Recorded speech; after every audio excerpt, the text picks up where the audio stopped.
Yeah? Okay? You tell me. Okay? Canciller. Sorry, start over. Go ahead. Ok.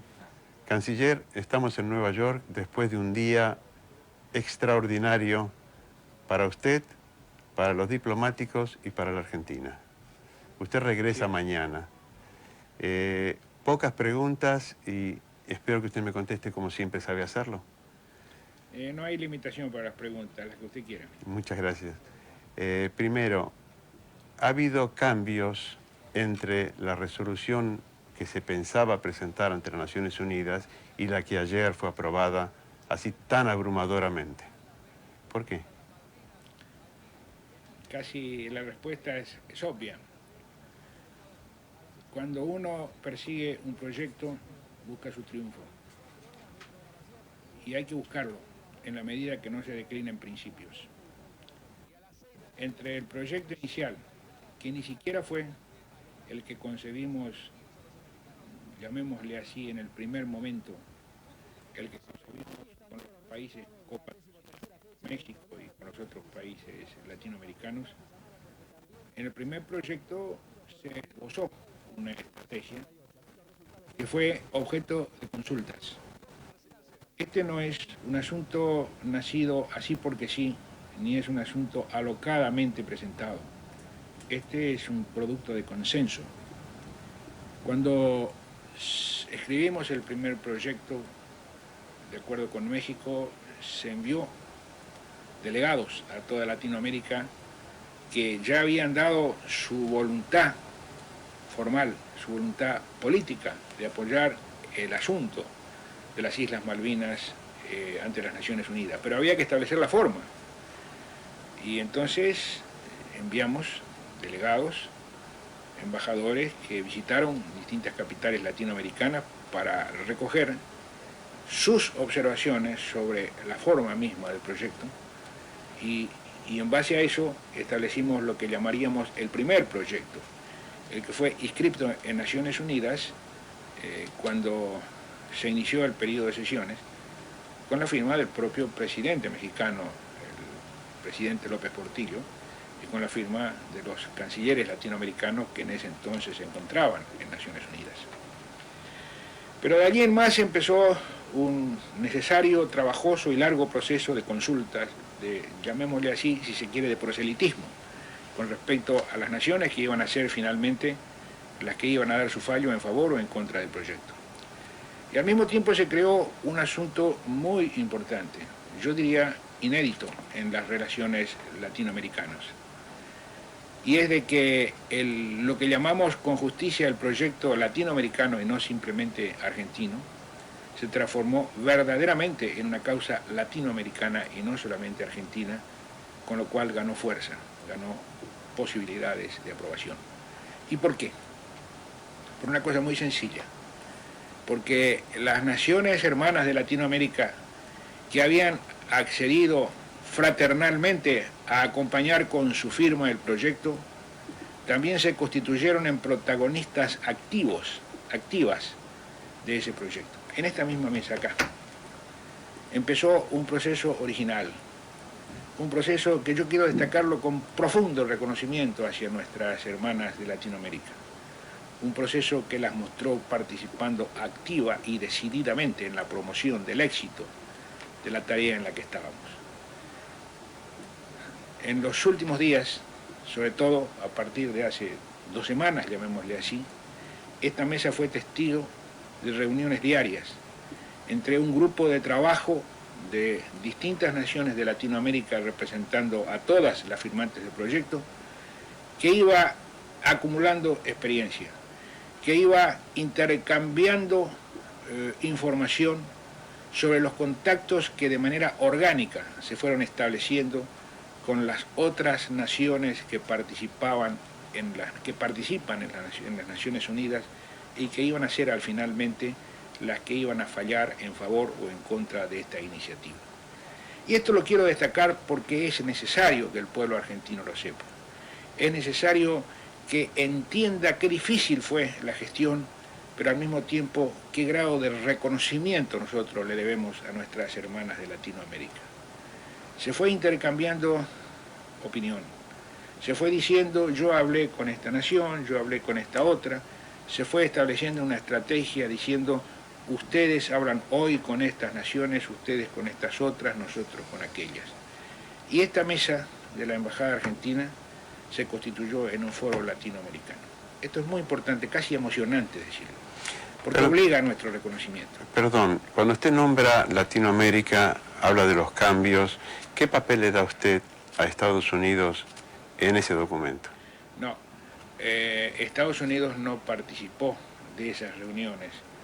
Los que participaron fueron las 20 naciones firmantes del proyecto. Correcto. Estados Unidos no participó al extremo que realmente hasta último momento, hasta el momento mismo en que Estados Unidos anunció su decisión, no sabíamos cuál iba a ser la posición de Estados Unidos. Esto no quiere decir, naturalmente, que no hubiera habido intercambio de opiniones con Estados Unidos. Intercambio franco, abierto, donde se explicaba cuáles eran las bondades del proyecto y donde tanto Estados Unidos como todas las otras naciones con las cuales participábamos en un intercambio de opiniones, nos decíamos el pro y el contra, según fuera nosotros que presentábamos el proyecto o aquellos que lo recibían y nos daban su aprobación o nos expresaban sus dudas y en algunos casos hasta las razones de su negativa. Canciller, ¿usted considera que la aprobación o el cambio que tuvo Estados Unidos para apoyar a la República Argentina, hubo de parte de Argentina algún intercambio, algún hecho, alguna aprobación que no la esperaban? O sea, ¿dio algo a Argentina a cambio de esa aprobación? Bueno, mire, yo le voy a decir una cosa. Usted sabe que días antes nosotros hicimos reformas del proyecto. Estas reformas se hicieron en esta mesa y no la hizo Argentina sola. Esto es importante destacarlo porque hay testigos de eso. Estas reformas se hicieron de común acuerdo y por sugerencia de todos los participantes en ese grupo de trabajo. Hubo un momento determinado donde llegó la hora de la verdad. Siempre llega la hora de la verdad, para bien o para mal. Felizmente para bien en el caso nuestro. Hubo una reunión en la cual ya estaba yo presente. Y entonces dijimos, bueno, hasta aquí llegamos. Hemos hecho una exhaustiva consulta con respecto a muchísimas naciones. Yo diría a la mayor parte de los países.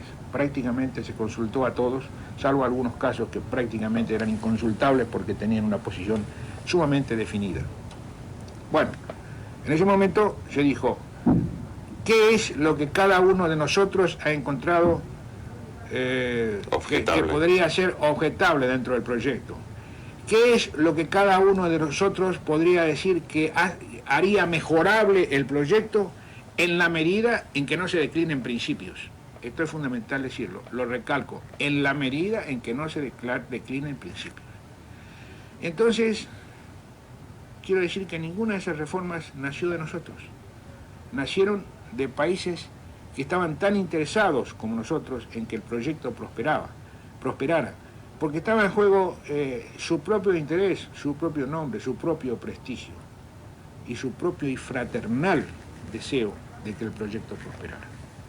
Y entonces se hicieron reformas que, si usted las analiza, ninguna de ellas desvirtuaba ni introducía un hecho nuevo. ¿Por qué? Vamos a analizarlas. No sé qué tiempo disponemos. ¿Cómo estamos de tiempo? No sé qué tiempo disponemos. How long we have? Le diré, voy a sintetizar y le diré en síntesis. Todas las reformas que se introdujeron, cesación de hecho de las hostilidades, ya había sido dicho en la nota argentina del 18 de junio y ya había sido repetida por mí en declaraciones públicas y en mi alocución del 1 de octubre ante las Naciones Unidas. La invocación a los principios de la solución pacífica de las controversias, bueno, está dentro de la Carta de las Naciones Unidas. En general todas habían sido dichas. Y una que fue supresión de una referencia al movimiento de países no alineados, que fue sugerida precisamente en consulta con prominentes miembros del movimiento de países no alineados. Es decir, ninguna de ellas alteró la sustancia del proyecto y en cambio viabilizó, por decirlo así, la posibilidad de que el proyecto fuera aprobado. De manera que le vuelvo a repetir, las reformas que se hicieron no tuvieron ningún sentido oculto ni significaron ninguna declinación en cuanto a los principios y a los intereses de la República Argentina. ¿Eh? No, forget about that. Canciller, una última pregunta que cae de madura en todo esto. ¿Y ahora qué? ¿Ahora qué? A seguir trabajando. Nosotros hemos plantado un hito. Correcto. Yo creo en las grandes causas y creo en las causas morales. Por algo existe este edificio acá enfrente. Ajá. Por algo la gente se desgañita luchando con cosas que a lo mejor no van a tener concreción práctica. Pero yo creo en las grandes causas morales y las naciones saben que las grandes causas morales existen. Existe una gran causa, la opinión pública mundial. Y en ella estamos trabajando. Una última pregunta. Aguirre Lanari, correntino. Sí, señor. Y a mucha honra, como dicen los correntinos. De acuerdo. ¿Y qué va a hacer usted? ¿Usted seguirá con el gobierno hasta el momento de las elecciones, de la democratización del país, o usted podría llegar a renunciar para seguir una carrera política? Se lo digo categóricamente, Ya. y le agradezco la pregunta. Yo voy a llegar en la medida que el gobierno me necesite o en la medida que yo me sienta cómodo dentro del gobierno hasta coronar la democratización del país. Yo no voy a renunciar antes porque le digo categóricamente, y esto se lo digo al público argentino, al pueblo argentino, yo no estoy especulando políticamente. Yo no seré candidato a ninguna posición electiva en el futuro gobierno. Doctor Aguirre Lanari, ha sido un enorme placer verlo en este momento de tanta satisfacción para Argentina y para ustedes. Muchas gracias a ustedes. Y como dijo algún representante venezolano, después de muchas explicaciones, las Malvinas son argentinas. Muchas gracias. Buenas noches.